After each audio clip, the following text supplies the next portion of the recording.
Has the Marvel Cinematic Universe truly destroyed itself? And if yes, how so? Welcome to Trick Theory. From the very first film, going through all of high school, then college, where for Infinity War, the man at the concession stand accidentally gave me 2 large slushy cups for the price of 1, telling me it was all good. The pre-snap days are films I remember fondly, seeing Iron Man, Captain America, and the rest of the gang finally make an appearance on the big screen, all leading up to a rather well-planned Avengers movie had audiences hooked. People literally walked out of the theater for the first Avengers film shouting that movie was awesome as I was walking in. So what happened? Why is the MCU now in a said decline in the recent years after Avengers Endgame? Well, the bottom line that it all boils down to is money. When the MCU started churning out its first films, movies like Iron Man and Captain America had production budgets of $140 million, with Iron Man making nearly $100 million in its opening weekend, going on to make a worldwide profit of $586 million, while Captain America and even Thor made $65 million on their opening debuts, going on to gross $370 million and $450 million,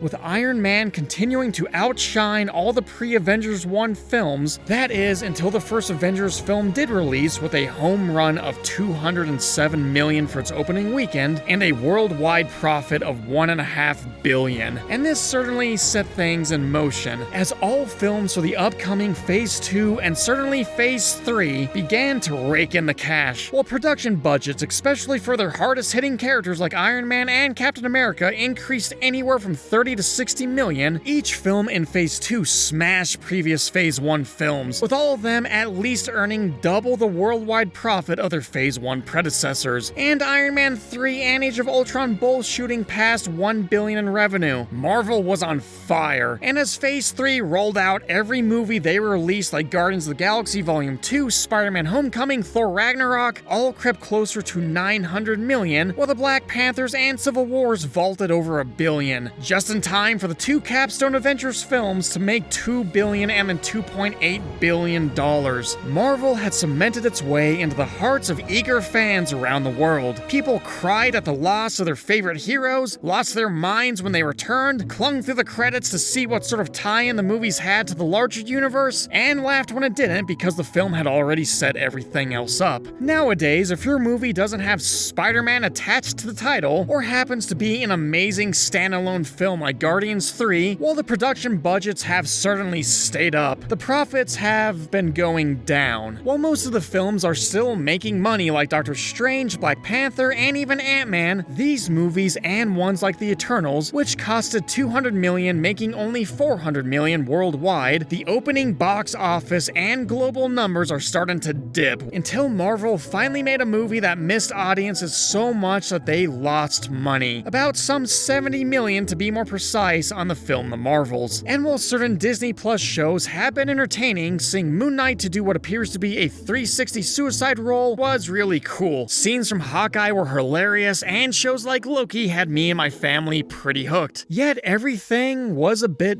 different. We no longer waited excitedly for or even watched every show that came out. A lot of the meaning we, and it seems most of the larger audience, was getting from going to see these characters and their struggles was gone. In fact, there was now so much media, so much content that just many of us didn't keep up with each and every new series that came out, nor did we anxiously wait for whatever new movie was next to hit the theaters. Many discussions about this exact topic relate the reason as to why being the so-called superhero burnout, saying that audiences have been oversaturated with too many superhero figures, and that's why the MCU is in decline. But I'm not so sure that's what's really going on here. Most of all these characters have been around for decades, some almost a century, and with how much media and content people consume nowadays, it's more so that people are instead choosing to spend their attention elsewhere. And it's from here that we get into more of the meat of the argument, as a case can be made that the overall quality of each film and show has decreased. You see, while in the past Marvel only got a few films out a year, now with the increased frequency of content, visual effects artists have less time to really flush out a scene before their deadline is up and the next project slides onto their desk. Likewise, claims that the writing has also suffered, with dialogue at times sounding unnatural, villains don't live up to the hype, and overall combing the internet, it seems that audiences audiences feel less attached to the characters, to what's happening. They don't have a big reason to actually care about each and every story anymore. And this is where, for many, we can get to the heart of the problem, being the story, the narrative. In the past, when we were introduced to a character like Thor or Steve Rogers, we saw them go on the typical hero's journey, where they started off the first act of the story being one way, where something big then happens that propels them into action, an obstacle appears, and a shift in the story occurs. Tony Stark is kidnapped, Steve Rogers gets chosen for the serum, and Thor is banished. And now with the second act of the story in full motion, we see the character go on a journey of coming to grips with what's occurred, and as a result, we see them change as well. Until a big end of Act 2 shift occurs, Iron Man discovers just how corrupt his company is and the plan to murder him. Captain America discovers the Red Skull's plan to bomb the world's major cities, and Thor discovers Loki's plot to take over Asgard and gains his hammer back, right before the final Act 3 showdown in Asgard. And from these journeys, we see the characters completely change who they are. This is your standard 3-act play, where each hero has a 180-degree arc, or complete turnaround happen in terms of who they are, how they act, and will act going forward. That was propelled thanks solely to the underlying narrative. And the thing is, when looking at the newer movies, especially ones like Shang-Chi all the way to the Marvels, it's not like this basic story structure isn't there. It is, even when the movie changes its pace in hopes of appealing to newer generations. Except there is one thing that is missing. One thing that the old films had that these newer ones are still missing that hasn't gone unnoticed, being the absence of any larger story, the plot, a teased overarching villain or threat that the audiences have been shown to be bringing all of these characters together for one climactic film. A reason why we should care about a lesser known character or frankly an upcoming film when it seemingly has no significance in the larger universe. So instead of leading with powerhouses like the X-Men or the Fantastic Four showcasing a well-known villain like Doctor Doom or Galactus, instead we got more loosely connected stories, with some setting up a new villain who was fired, while others had plots with major implications that had me waiting to see how it was all connected that were just left disconnected, otherwise leaving each film to stand alone, rather than being part of one connected plan. Perhaps one of the biggest results from this is that any big executive watching this play out could easily narrow down the problem to the characters themselves. The fact is that there is data, as in money data, showing that audiences are more likely to line up to watch even a lackluster Iron Man or Spider-Man film than a movie about lesser known characters, which may just cause a few of the higher-ups in the room to feel the urge to return to more of the tried and true, harder-hitting characters just to see more dollars rolling on in. So then why did a merc with a mouth who no one wanted to pour money into, or a group of lesser-known misfits who fly around the galaxy, get so big as to get their own ride in Disney World's Epcot, both who have had some of the only films to get audiences running to the theaters, while every other movie has practically burned away Disney's money? This, my friends, brings us to what I have found to be the biggest difference between films like The Guardians and even Loki's finale and the rest, finally allowing me to use the biggest lesson I learned from years of sprinting across the college campus for my genetics classes, studying and performing Shakespeare and Tennessee Williams by night. In the end, whether it's audiences being attracted to big-name characters like Spider-Man or being pleasantly surprised by The Guardians, it all boils down to relationships. Or rather, to steal straight from a well-known acting teacher, relationships transforming now. That's the whole point of the plot, the obstacles, the underlying subtext or themes that the film presents to an audience as being important. You see, everything from the story to the overall themes all serve to transform the character's relationship to the world around them, to people, to themselves, and by extension, to the audience watching them change from each and every moment we see them struggle through something. And the more human, the more emotional, relatable, and the bigger the stakes or plot is enforcing just how much the characters have to change who they are, persevere, and band together, the more we, the audience, feel for them, and the bigger the 180 arc is that we see them go through. If a story can do this successfully, it can forge a strong connection between the audience and whoever the characters are. But if the plot demands that Falcon give a speech about being better without earning that moment, or the filmmaker tries to win over an audience through pure comedy while at the same time lowering the stakes of the story, the thing that is missing is the actors being able to play their relationship changes changes the humanity that ties an audience to them in the first place. But if none of this was very interesting, then I saved an interesting fact for last. As the world and the House of Mouse is trying to make good on social trends and certainly is gearing up to fully utilize AI, it still seems to remain that the biggest thing that audiences, that people want to see is purely another human being overcoming the same problems, be it on an exaggerated scale, that we as humanity ourselves